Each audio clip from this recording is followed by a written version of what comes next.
Hello everyone, I'm back on day 3 now of making this AMIGO only jungle tune, and because this is just quite a fun set the cameras and make a tune style video, I'm not going to do too much talking and explaining at the start of this, but as you can see I've fleshed out the track a lot more, and I'm hoping in the next probably 2 or 3 hours of this session to get this pretty near completion. I sort of been mixing as I'm going a little bit. I haven't done any mastering or anything like that, so I might do a little bit of that at the end, but it's going to be mostly a production session. And I actually have no plans for this one. I'm just going to sort of let the creativity flow, hopefully, and see what I can come up with. Turn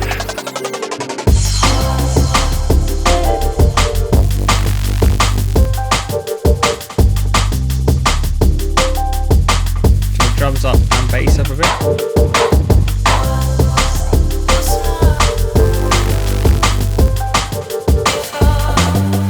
This so it's a bit quiet.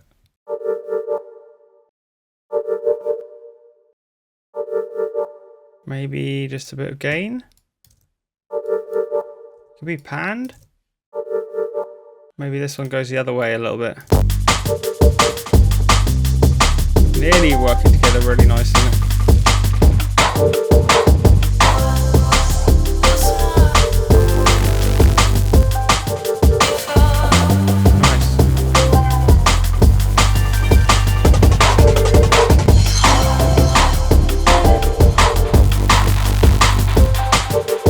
That one's interesting.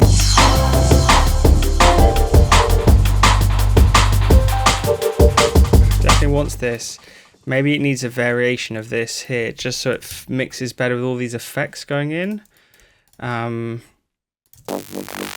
It's just this kind of crazy. It could almost be like delayed and wide and just a bit. If I could do a ping pong. That could be kind of odd.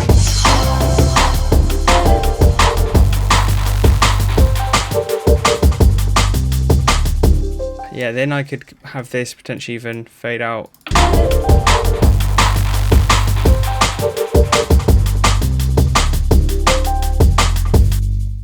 It's so rowdy, isn't it? Oh, I tell you what, it's got this. This maybe wants to go like that.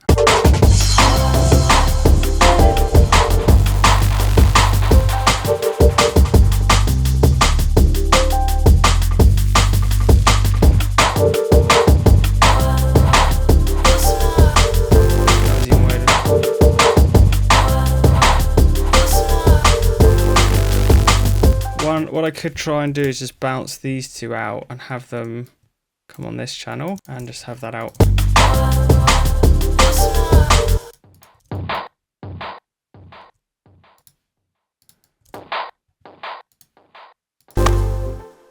Like.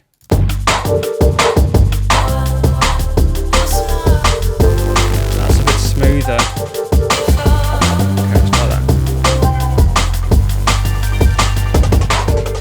I think the problem I was having with this break section is it sounds really cool, but it was cutting in and out too much. If I just play you it without this effect and show you how much of a difference it makes, I just want to mute this one channel. And then it goes back to the original snare, but having this, which is essentially just a bounce of the break with a delay on it,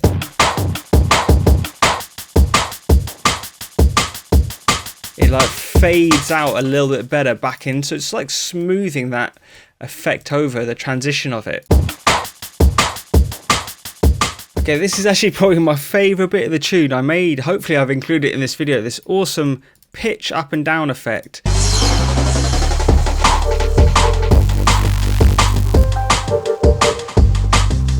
Maybe we can watch this happen in AMIGO. So I'm going kind of up and down with these two pitches with a snare just kind of every 16th note. And I'm also messing with a sample rate, it looks like, with this modulator, which is coming on every now and again. So there's lots of things happening, but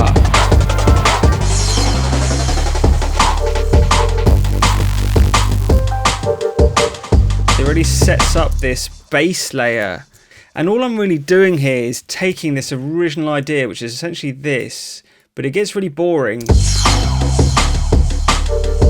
if I just loop and loop, even though it's cool and stripped back and it's got some weight to it, it gets really boring to hear that for this sort of third time. So rather than going back to, you can see I've even said drop A and then drop A2, I've just taken that part and then I've layered stuff on top of the exact same pattern. I've just added layers. I've added this bass layer, which goes on top of the existing sub bass. So it's like a fuzzy, sizzling bass layer I did just by smashing the same bass noise, exact same bass patch, but run it through trash and then just put an EQ on it to cut the low end. So I'm doing these snare rolls here. And then I have something going on here as well, which is like a moving bandpass, which actually when I was listening to it, I was lining it up with my break. You can hear it's almost whacking that resonance exactly where the snare is on this break, and if I put them all together,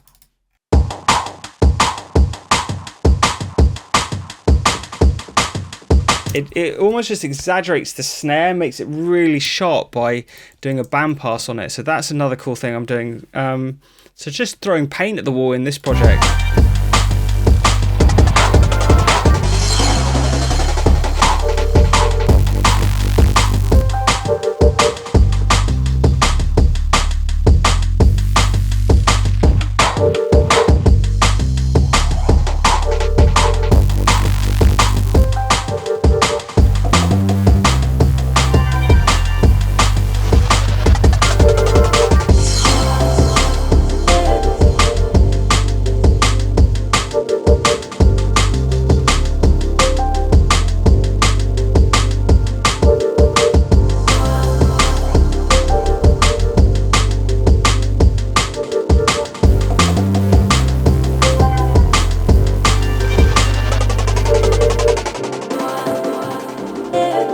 Into the breakdown, so it's very nearly there for me. I think this is the one bit where we start to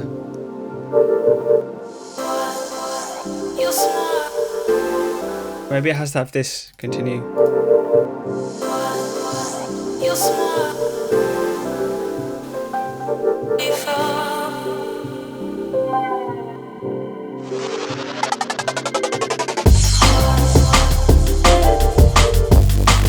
Maybe I can actually have this come back out, just because it's a bit sort of dead and it should be rising in energy.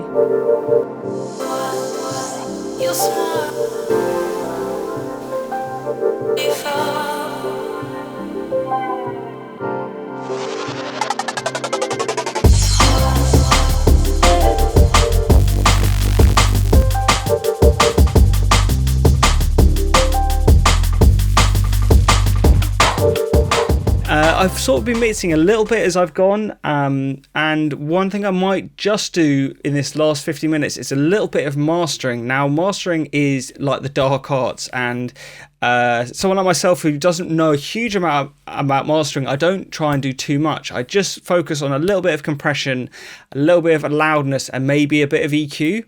And for compression, I almost always use this Townhouse mastering bus compressor. Well, it's not even a mastering, it's just a Townhouse bus compressor, but slow attack, fast release, and a 2:1 ratio. And I also put this sidechain filter up just so I don't catch so much of the bass in the compression.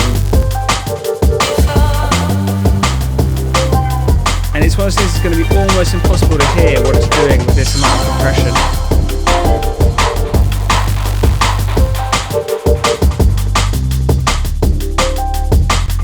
But it's definitely going to make it, one thing I noticed is it just makes it sound more like a tune. It acts as a little bit of glue. And when people say glue, I mean it just brings these different elements together as if they're in the same space a little bit more. So it makes things sound, or can make things sound like a little bit more like a proper track or a finished tune. And one thing I also want to do is just see how loud I'm going with this track. So usually I'm aiming for like -7 is a good place, I think. I know other people push their tracks a lot louder.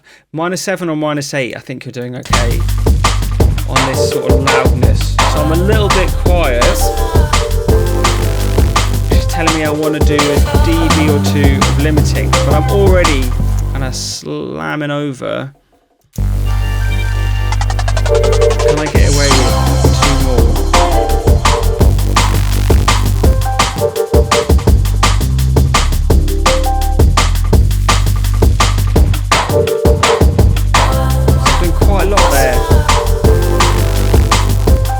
One thing I could do is try and use 2 limiters. When you get past sort of 3 or 4 dB, sometimes maybe it's better off. Oh, it's not letting me just pull one in. Maybe I'll just add another one.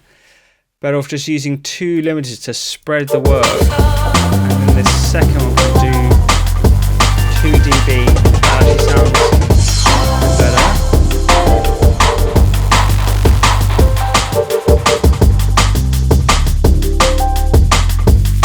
Okay, so I've got a bit of loudness again. A good level, around -7.88, 7.5 to 8 is pretty good. Okay, nice. So I'm pretty nearly done with this tune now, and I've had a really good session today where everything's just come together and I've managed to flesh out this arrangement and basically finish or get this song as close to finish as I really want to. It's one of those tracks where you can go and spend another 10 hours tweaking all the elements, and I have done that in the past, but it doesn't always make it that much better. You end up changing things and sometimes sucking the soul out of the track a little bit and getting too technical with it. So I'm pretty happy with how it's gone, and for an AMIGO only challenge I think it's sounding pretty good. I really think it's important for me as much as everyone else. I know people really struggle with finishing music. I've definitely struggled in my life for a long time. I've talked about it before, but I went probably 5 or 6 years when I first started making music without being able to finish a tune at all, and never really practicing the art of finishing music. So for a good couple of years now, every song I start, I try to really finish, and I think it's really, really important to kind of practice that skill of actually finishing tracks. It's definitely one of the hardest things to kind of get through in music. So this is really going to be the end of my AMIGO only jungle series, and I'll be on to the next video next week.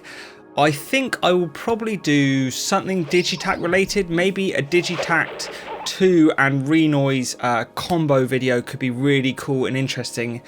See what I can come up with there, and it will surely be jungle, garage, something related to that. So yeah, I really look forward to catching you in the next video, and look after yourselves. Peace.